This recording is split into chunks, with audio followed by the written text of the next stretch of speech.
Selamat malam. Perkenalkan, nama saya Mahfud Fahmi. Jadi di sini saya ingin menjelaskan beberapa pilar TPM dalam Total Productive Maintenance. Oh iya, sebelumnya saya dari Politeknik Industri Admi Cikarang. Saya semester 3 jurusan Manajemen Industri. Oke, yang pertama itu ada Automation Maintenance. Yang kedua ada Focus Improvement. Yang ketiga ada plant maintenance, yang keempat ada quality maintenance, yang kelima ada early equipment management, dan yang keenam ada training and education, yang ketujuh ada safety, health and environment, dan yang kedelapan ada administration office TPM. Jadi di video kali ini saya ingin sedikit membahas tentang training and education. Apa sih 8 TPM itu, atau konsep yang menerapkan apa sih 8 TPM itu? 8 TPM itu untuk menerapkan konsep TPM total. Oke, pertama-tama, apa sih TPM itu? TPM itu adalah Total Productive Maintenance dalam sebuah perusahaan manufacturing. Diperlukan yang fondasi yang kuat dan pilar yang kokoh. Fondasi TPM adalah 5S, sedangkan pilar utama TPM sendiri terdiri dari 8 pilar atau biasa disebut dengan 8 pilar TPM, 8 Pillar of Total Productive Maintenance. Yang kedua ada 5S fondasi, yaitu fondasi dari 8 pilar. Pertama ada short, yang kedua ada strengthen, yang ketiga ada sign, yang keempat ada standardize, yang kelima ada sustain. Oke, kita lanjut ya. Nah, seperti yang saya bilang di awal video, saya ingin sedikit membahas tentang education and training. Jadi, teman-teman di sini udah ada yang tahu belum ya? Education and training itu apa? Education and training itu adalah pendidikan dan pelatihan. Apa sih pendidikan itu? Pendidikan adalah proses pemberian pengetahuan dan pemahaman yang lebih luas dalam berbagai ilmu, disiplin ilmu. Sedangkan pelatihan adalah usaha untuk membangun keterampilan praktis yang diperlukan untuk cut.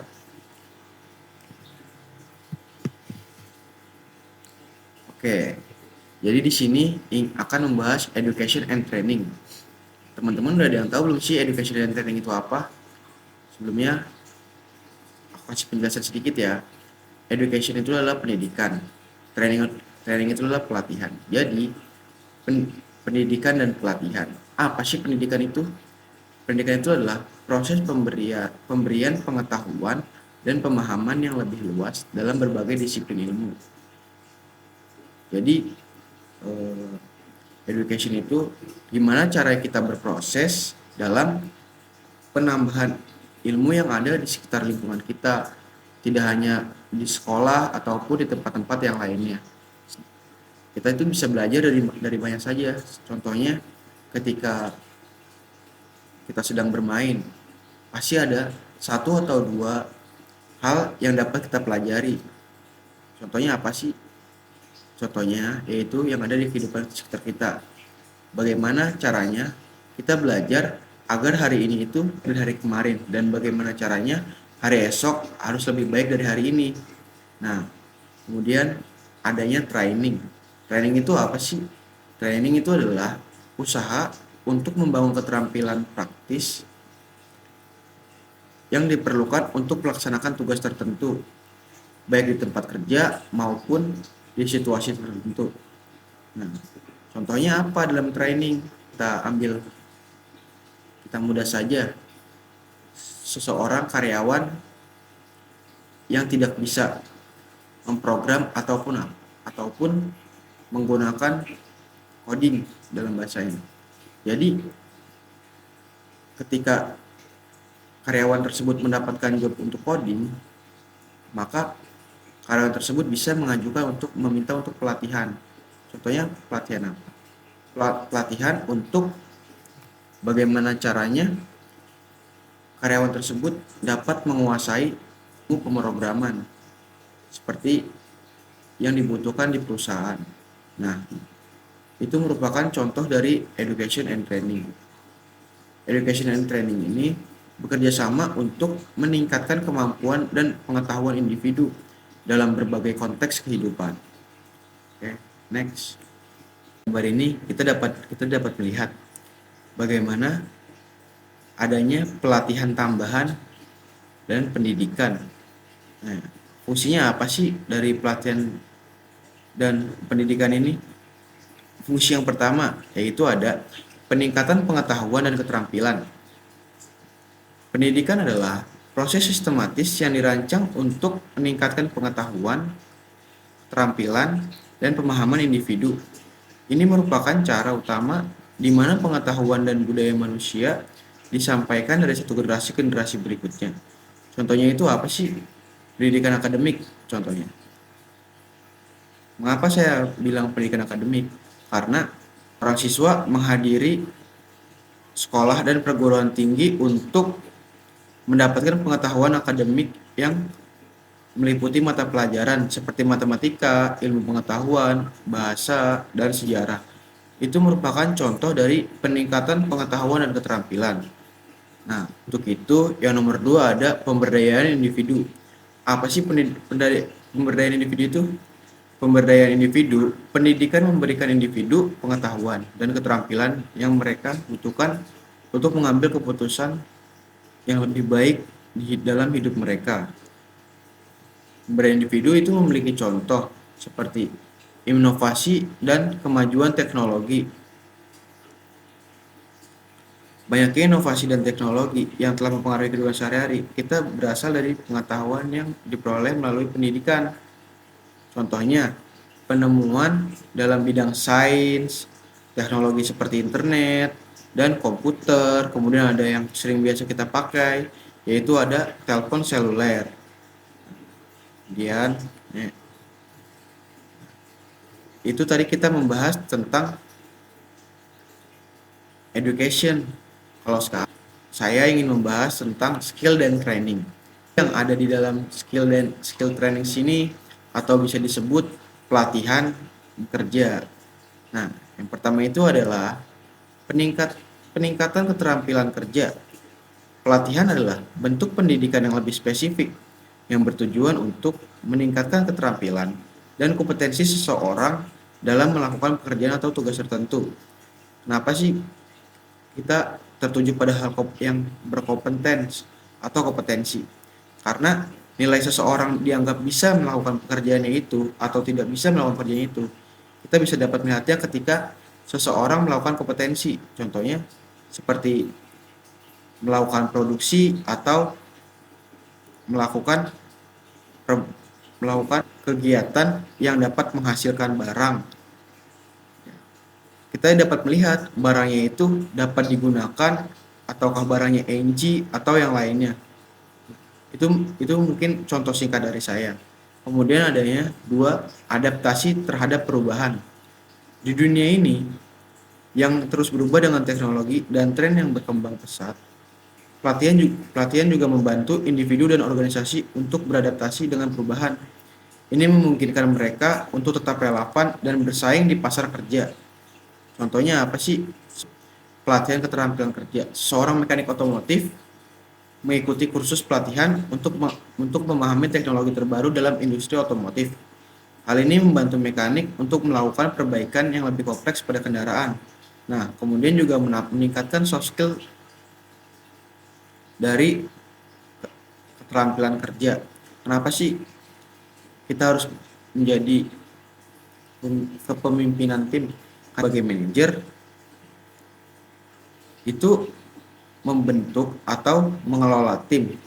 Bagaimana caranya agar tim yang ada di dalam grup itu dapat mengelola proyek menjadi lebih baik dan proyek itu dapat berjalan dengan lancar. Kemudian next.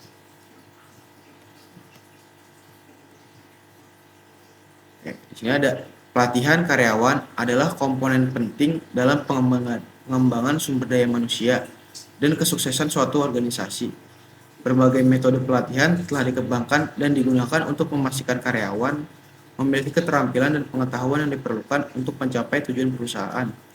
Dalam ringkasan ini, kami akan menguraikan beberapa metode pelatihan yang paling umum digunakan dan yang paling efektif.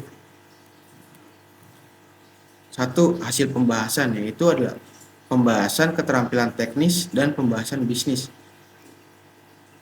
Nah, kalau dari contoh nomor 1, saya dapat memberikan contoh.